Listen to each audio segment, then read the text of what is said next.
अस्सलाम वालेकुम व्यूअर्स। तो कैसे हैं आप सब। आज का हमारा जो टॉपिक है वो हमारे पास चैप्टर नंबर 13 के शॉर्ट क्वेश्चन है। उससे प्रीवियस हम लोग जो है वो न्यूमेरिकल और अपने थ्योरेटिकल क्वेश्चंस को जो है वो सॉल्व करके आ चुके हैं। अगर आप लोगों ने हमारे वो लेक्चर नहीं देखे तो आप प्ले लिस्ट में जाकर उनको देख सकते हैं। आज हमने देखने शॉर्ट क्वेश्चंस और वीडियो को आपने लास्ट तक देखना है ताकि आप लोगों को हर चीज जो है वो समझ आए। थ्योरेटिकल और मैथमेटिकली दोनों तरह से आप लोगों को समझाएंगे। पहला ही क्वेश्चन हमारे पास है, do all gases have the same kinetic energy at the same temperature, if yes give example. वो हमें कहता है कि क्या हमारे पास जितनी भी गैसेज हैं उनकी जो एवरेज काइनेटिक एनर्जी होती है वो सेम रहती है अगर हमारे पास टेम्परेचर क्या रहे, सेम रहे। अगर आपका आंसर जो है वो यस के अंदर है तो आपने क्या देनी है, एक एग्जांपल राइट ऑन करनी, एक कर दें या दो कर दें। तो हमारा आंसर है यस। वो इसलिए यस है कि हम लोगों ने प्रेशर इन गैसेस के अंदर स्टडी किया है कि kinetic energy of the gas molecule जो है वो डिपेंड करती है टेम्परेचर के ऊपर। ठीक है, डायरेक्ट रिलेट करती है टेम्परेचर से। टेम्परेचर ज्यादा तो काइनेटिक एनर्जी ज्यादा, टेम्परेचर कम तो काइनेटिक एनर्जी भी कम। तो हमारा आंसर है yes, all the gases have the same average kinetic energy at the same temperature. अगर टेम्परेचर में हमारे पास कोई चेंज नहीं आएगा उसका मतलब है कि हमारे पास kinetic energy of the gas molecule जो है वो क्या रहेगी, सेम रहेगी, उसके अंदर कोई चेंज हमारे पास नहीं आएगी। ठीक है, मैथमेटिकली भी हम लोग इसको देख लेते हैं। एग्जाम्पल में हमारे पास है हाइड्रोजन और ऑक्सीजन गैस। हम लोगों ने इसको मैथमेटिकली जो है वो स्टडी किया हुआ है। काइनेटिक एनर्जी ट्रांसलेशनल जो है वो हमारे पास इक्वल होती है 3 डिवाइडेड बाय 2 एंड के। ठीक है, यहां पर अगर हम लोग क्या करें, इस फैक्टर को कांस्टेंट रखें। ये जो फैक्टर है वो मेरे पास क्या है, कांस्टेंट, क्योंकि के बी जो है ये बोल्ट्जमैन कांस्टेंट है, 3 और 2 में से हमारे पास कांस्टेंट है। तो हमारे पास जो काइनेटिक एनर्जी ट्रांसलेशनल है वो हमारे पास डायरेक्टली रिलेट कर रही है किस चीज के साथ, टेम्परेचर के साथ। इसका मतलब है कि अगर टेम्परेचर में कोई चेंज नहीं आएगा तो काइनेटिक एनर्जी में भी कोई चेंज हमारे पास नहीं आएगा, और अगर टेम्परेचर में चेंज आएगा तो काइनेटिक एनर्जी में क्या आएगा, चेंज आएगा हमारे पास। तो ये आंसर है आपके 13.1 का। उसके बाद हम लोग देख लेते हैं 13.2 को। A vessel is fitted with a mixture of two different gases. क्या हमारे पास एक वेसल है उसके अंदर आप लोगों ने दो गैसेस जो है वो क्या की हुई है, मिक्स की हुई है, मिलाई हुई है। Will the mean kinetic energy per molecule of gas will be equal, explain. तो हमें कहता है कि क्या हमारे पास जो mean kinetic energy per molecule है वो हमारे पास क्या रहेगी, इक्वल रहेगी। अगर वो इक्वल रहेगी तो आपने क्या करना है, एक्सप्लेन करना है उस चीज को। तो ये भी हम देख लेते हैं। इसका आंसर भी हमारे पास यस है। Yes, main kinetic energy per molecule will be equal because it's depend only temperature. क्योंकि हमारे पास जो एनर्जी है काइनेटिक एनर्जी पर मॉलिक्यूल या काइनेटिक एनर्जी ट्रांसलेशन वो हमारे पास क्या रहती है, सेम रहती है। क्यों सेम रहती है, क्योंकि काइनेटिक एनर्जी पर मॉलिक्यूल जो है हमारे पास वो अगेन डिपेंड करती है किस चीज के ऊपर, टेम्परेचर के ऊपर हमारे पास। ओके, इसलिए हमारे पास एनर्जी क्या रहेगी, सेम रहेगी। हमारे पास मैस जो है उसके ऊपर काइनेटिक एनर्जी डिपेंड नहीं करती। Kinetic energy only on depend करती है किस चीज के ऊपर, टेम्परेचर के ऊपर। और लास्ट में लिखा हुआ है नोटा मैस। नोटा मैस हमने इसलिए लिखा हुआ है क्योंकि काइनेटिक एनर्जी जो है वो किस पे डिपेंड करेगी, टेम्परेचर के ऊपर, बट मैस के ऊपर डिपेंड नहीं करेगी। मैथमेटिकली भी हम लोग इसको देख लेते हैं। मैथमेटिकली भी आप लोगों ने यही फॉर्मूला अगेन स्टडी किया हुआ है कि काइनेटिक एनर्जी जो है वो इक्वल है 3/2 के बी और टी। तो इस फॉर्मूला को अगर मैं देखूं तो इस फॉर्मूला के अंदर कहीं भी जो है वो मैस की बात नहीं आती। इसका मतलब है कि हमारे पास जो काइनेटिक एनर्जी ट्रांसलेशनल है वो किस चीज के ऊपर डिपेंड कर रही है, सिर्फ और सिर्फ टेम्परेचर के ऊपर डिपेंड कर रही है। ठीक है, मैस से हमें कोई इफेक्ट नहीं होता। तो काइनेटिक एनर्जी डायरेक्ट किससे रिलेट करेगी, टेम्परेचर से। तो ये आपका था क्वेश्चन नंबर 2। उसके बाद हम लोग देख लेते हैं क्वेश्चन नंबर 3 को। क्वेश्चन नंबर 3 में कहता है कि if density of a gas is dual, हम क्या करें, गैस की जो डेंसिटी है उसको क्या कर दें, डुअल कर दें। Keep all other factor unchanged, लेकिन हमने बाकी फैक्टर्स को चेंज नहीं करना। What will be the effect on the pressure of a gas, तो हमें ये बताएं कि प्रेशर ऑफ अ गैस के ऊपर क्या इफेक्ट होगा हमारे पास। ठीक है, तो आपका जो प्रेशर है वो हमारे पास क्या हो जाएगा, डुअल हो जाएगा। अब वो डुअल क्यों हो जाएगा वो हम लोग मैथमेटिकली भी बताएंगे।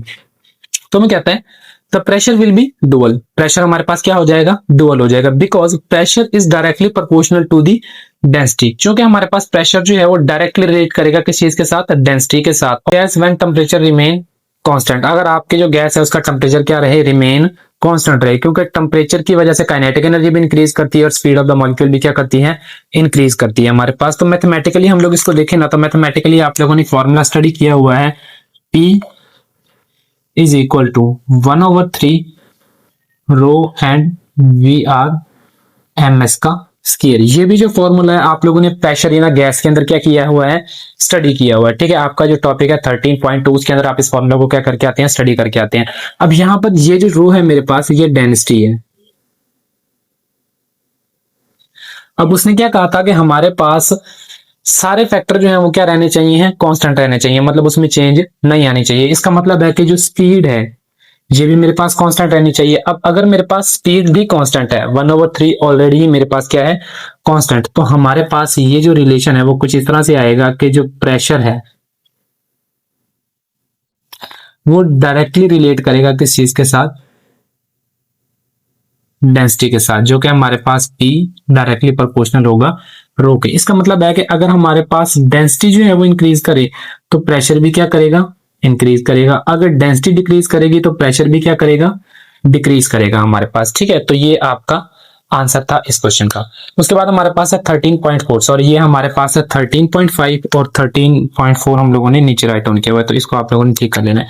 ये हमारे 5 और ये हमारे पास है 13.4, तो इसको आप लोगों ने क्या कर लेना है, चेंज कर लेना है। तो मैं कहता है कि the number of molecule of a gas in container is dual. अगर आप लोग क्या करें, नंबर ऑफ मॉलिक्यूल को जो है वो गैस कंटेनर के अंदर क्या कर दें, डुअल कर दें। What will be the effect on the RMS speed. तो हमें ये बताएं कि हमारे पास जो वीआरएमएस स्पीड है गैस मॉलिक्यूल की, उसके ऊपर क्या इफेक्ट होगा। अब अगर मैं अपने प्रीवियस टॉपिक्स को देखूं ना, जिसमें हम लोग इस चीज को स्टडी करके आए हैं, तो उस फॉर्मूला के अंदर जो आपके पास वीआरएमएस स्पीड है, root mean square value of the speed जो होती है, वो नंबर ऑफ मॉलिक्यूल के ऊपर डिपेंड नहीं करती, वो डिपेंड करती है टेम्परेचर के ऊपर। किस चीज के ऊपर, टेम्परेचर के ऊपर, और हमारे पास मैस के ऊपर। ये भी आप लोग प्रीवियस स्टडी करके आए हैं। ठीक है, तो मैथमेटिकली भी हम इसको देख लेंगे। वो कहता है the RMS speed remain unchange. RMS speed में कोई चेंज नहीं आएगा, because it depend on temperature, क्योंकि हमारे पास जो वीआरएमएस स्पीड होती है ना, वो डिपेंड करती है किस चीज के ऊपर, टेम्परेचर के ऊपर, एंड मॉलिक्यूलर मैस, और मॉलिक्यूलर मैस के ऊपर, not on the number of molecules. वो नंबर ऑफ मॉलिक्यूल के ऊपर डिपेंड नहीं करती। अब फॉर्मूला भी हम लोग इसका यहाँ पे राइट डाउन कर लेते हैं। फॉर्मूला जो है हमारे पास VRMS 3kBT and divided by m हमारे पास। ओके, तो ये जो फॉर्मूला है वो आप लोग स्टडी करके आए हैं। ये भी हम लोग प्रेशर इन गैस के अंदर ही स्टडी करके आए हैं। उससे नेक्स्ट हमारे पास, सॉरी प्रेशर इन गैस से नेक्स्ट आपके पास टॉपिक है, उसके अंदर हमने क्या किया था, स्टडी। अब देखें यहाँ पर हमारे पास 3 भी कांस्टेंट, KB भी कांस्टेंट है, तो मेरे पास जो VRMS स्पीड है वो किस चीज के ऊपर डिपेंड कर रही है, टेम्परेचर और मैस के ऊपर। तो हमारे पास यहाँ पर जो रिलेशन आता है वो ये आता है कि VRMS स्पीड जो है वो टेम्परेचर के तो डायरेक्टली प्रोपोर्शनल है, बट जो VRMS स्पीड है वो इनवर्सली प्रोपोर्शनल है किस चीज के, मैस के। तो इस कंप्लीट फॉर्मूला के अंदर नंबर ऑफ मॉलिक्यूल की जो है वो बात ही नहीं हो रही। इसका मतलब है कि जो आपकी VRMS स्पीड है वो नंबर ऑफ मॉलिक्यूल के ऊपर डिपेंड नहीं करती। तो ये आपका जो क्वेश्चन था वो था 13.5। देन 13.4 हम लोग देख लेते हैं। A gas in close in a container. एक कंटेनर के अंदर हम लोगों ने गैस को क्या किया हुआ है, क्लोज किया हुआ है, बंद किया हुआ है। इज हीट अप, और उसको हम लोग क्या करते हैं, हीट अप करते हैं। मतलब हीट करेंगे तो आप लोग टेम्परेचर को क्या करोगे, इंक्रीज करोगे। What is the effect of a pressure. तो ये बताएं कि प्रेशर के ऊपर हमारे पास क्या इफेक्ट होगा हमारे पास। तो भाई आपके पास क्या होगा कि प्रेशर ज्यादा होगा, इंक्रीज करेगा। क्यों, क्योंकि जब आप टेम्परेचर प्रोवाइड करेंगे कंटेनर को तो गैस मॉलिक्यूल क्या करेंगे, मूव ऑन करेंगे। चूंकि उनकी काइनेटिक एनर्जी इंक्रीज करेगी तो कोलिजन्स हमारे पास क्या होंगी, मोर देन फास्ट होंगी, क्योंकि VRMS स्पीड आपके पास क्या करेगी, इंक्रीज करेगी।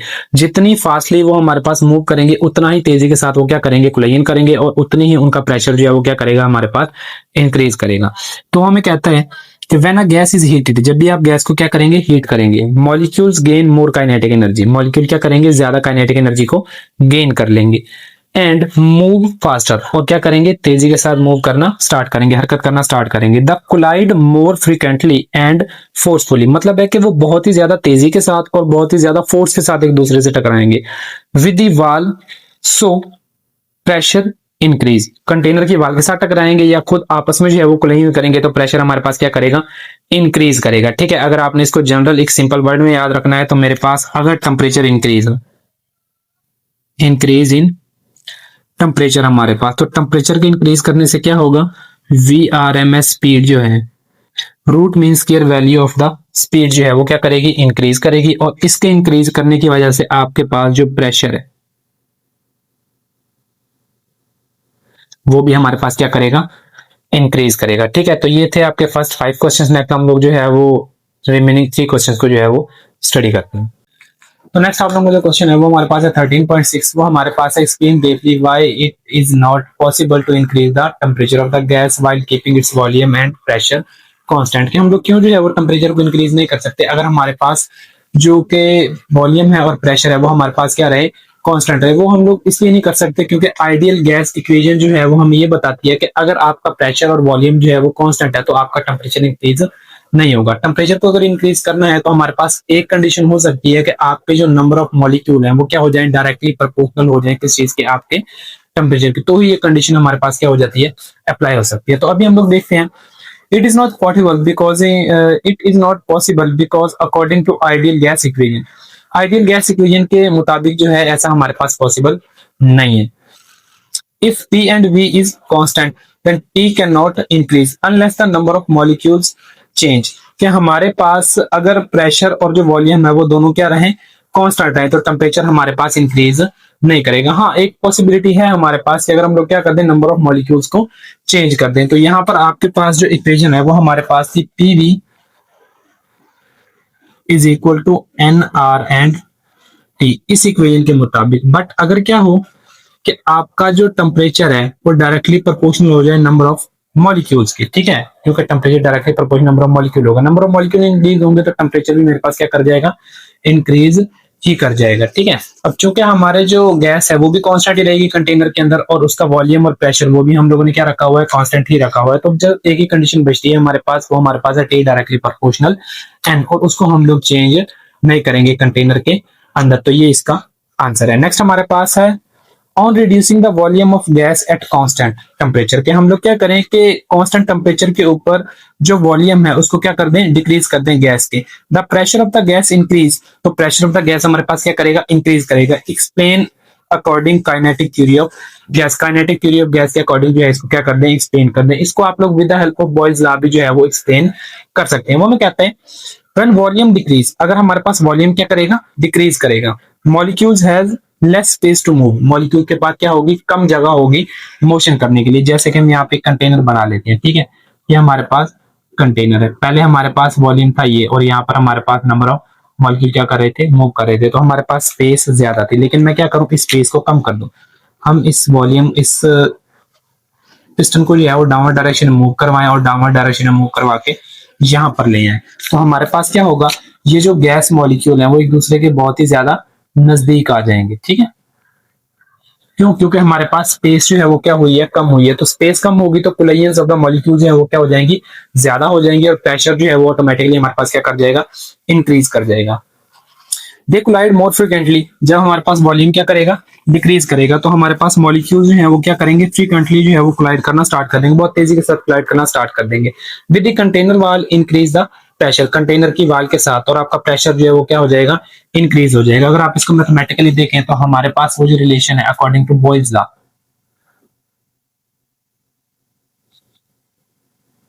बॉयल्स लॉ में कहता है कि P1 V1 is equal to P2 and V2। General आप लोग इसको राइट ऑन कर सकते हैं, PV is equal to constant. और अगर आप इस चीज को मजीद सॉल्व करें तो P जो है वो इनवर्सली प्रोपोर्शनल है किस चीज के, वॉल्यूम के। अब अगर मैं क्या करूं, वॉल्यूम को क्या कर दूं, डिक्रीज कर दूं, तो प्रेशर ऑफ द मॉलिक्यूल क्या कर जाएंगे, इंक्रीज कर जाएगा। और अगर आप वॉल्यूम को इंक्रीज करेंगे तो प्रेशर ऑफ द मॉलिक्यूल क्या कर जाएगा, डिक्रीज कर जाएगा, क्योंकि उनके पास स्पेस होती है फिर मूव करने के लिए। तो ये हमारे पास इसका आंसर था। नेक्स्ट हमारे पास है how does the balance between gravitational force and internal pressure determine whether a star expand or contract during evolution। ठीक है, वो हमें कहता है कि एक तो हमें ये बताएं कि हमारे पास ग्रेविटेशनल फोर्स और इंटरनल प्रेशर की वजह से हमारे पास स्टार के ऊपर क्या इफेक्ट होता है। दूसरा हमें ये बताएं कि अगर हमारे पास क्या हो, प्रेशर इंक्रीज कर जाए या हमारे पास ग्रेविटेशनल फोर्स जो है वो इंक्रीज कर जाए, तो आपका स्टार जो है वो कब कॉन्ट्रैक्ट होगा और कब हमारे पास क्या होगा, एक्सपैंड होगा। एक्सपैंड का मतलब होता है खुलाव और कॉन्ट्रैक्ट का मतलब होता है सुखड़ाव हमारे पास। ठीक है, तो अभी हम इसका आंसर देखते हैं, फिर मैथमेटिकली इसको बताएंगे। A star remains stable when gravitational force and internal pressure are balanced। आपके पास जो स्टार है ना वो बैलेंस कंडीशन में रहता है जब आपका जो है वो ग्रेविटेशनल फोर्स और जो इंटरनल प्रेशर है स्टार के अंदर वो दोनों क्या रहे, सेम रहे। ये हम लोगों ने जो है एवोल्यूशन ऑफ स्टार के अंदर स्टडी किया है। अगर आप लोगों ने लेक्चर नहीं देखा तो आप लोग उसको जाकर देख सकते हैं कि स्टार अपनी बैलेंस कंडीशन में कब होता है, जब आपकी ग्रेविटेशनल फोर्स और उसका जो इंटरनल प्रेशर है वो दोनों एक दूसरे के क्या हो, इक्वल अमाउंट में हो। If internal pressure becomes greater the star expand, अगर हमारे पास क्या होगा कि आपका जो प्रेशर है स्टार के अंदर वो क्या होगा, ग्रेट होगा, मतलब ज्यादा होगा, तो स्टार एक्सपैंड करेगा, ठीक है, मतलब फैलाव करेगा, ज्यादा हो जाएगा पहले से। If gravity becomes greater the star contract, और अगर मेरे पास क्या हो, ग्रेविटी ज्यादा हो जाए तो हमारे पास स्टार क्या कर जाएगा, कॉन्ट्रैक्ट कर जाएगा। इसको जनरली हम लोग बताते हैं कि हमारे पास ये एक स्टार है, यहाँ पर हमारे पास प्रेशर जो है वो स्टार के यहाँ पे एक्सर्ट कर रहा है, और बाहर की तरफ से हमारे पास क्या लग रही है, ग्रेविटी इसके ऊपर एक्ट कर रही है हर तरफ से। अब जब तक तो ग्रेविटेशनल फोर्स और जो प्रेशर है वो दोनों ही दूसरे के क्या रहे, डायरेक्टली प्रोपोर्शनल रहे या बैलेंस इक्वल रहे, तो हमारे पास स्टार जो है अपनी स्टेबल कंडीशन के अंदर होता है। बट मेरे पास क्या हो कि जो प्रेशर है वो हमारे पास इंक्रीज कर जाए, और जबकि ग्रेविटेशनल फोर्स जो है वो क्या कर जाए, डिक्रीज कर जाए हमारे पास, उस टाइम हमारे पास क्या होगा, स्टार एक्सपैंड करेगा। ओके, बट अगर मेरे पास क्या हो, प्रेशर डिक्रीज कर जाए और एफ जी जो है वो क्या कर जाए, इंक्रीज कर जाए, तो स्टार हमारे पास क्या होगा, कॉन्ट्रैक्ट करेगा, मतलब कि ये हमारे पास सुकड़ जाएगा, कुछ इस कंडीशन में आ जाएगा, ठीक है, पहले से कम हो जाएगा, और एक टाइम आएगा कि हमारे पास ये स्टार जो है वो क्या हो जाएगा, खत्म हो जाएगा। तो मैथमेटिकली अगर आप इस चीज को देखें ना, तो हमने ये रिलेशन स्टडी किया हुआ है, एफ जी डायरेक्टली प्रोपोर्शनल है किस चीज के, G M square divided by R का स्क्वायर, हमारे पास यहाँ पे आप इक्वल भी लगा सकते हैं, जो कि हमारे पास एक ग्रेविटेशनल फोर्स है। उसके बाद प्रेशर के लिए हम लोगों ने एक रिलेशन स्टडी किया हुआ है, पी डायरेक्टली प्रोपोर्शनल है एन के टी डिवाइडेड बाय वी हमारे पास। इसके नीचे आप लोगों ने दो कंडीशंस जो है वो राइट ऑन कर देनी है, if P greater than F G, तो हमारे पास क्या होगा, star expand, and if F G greater than P, तो आपका जो स्टार है वो क्या कर जाएगा, कॉन्ट्रैक्ट कर जाएगा हमारे पास। आई होप सो आप लोगों को ये शॉर्ट क्वेश्चन है वो समझ आए होंगे। मजीद अगर आपका भी क्वेश्चन है तो आप लोग हमसे कमेंट बॉक्स के अंदर पूछ सकते हैं।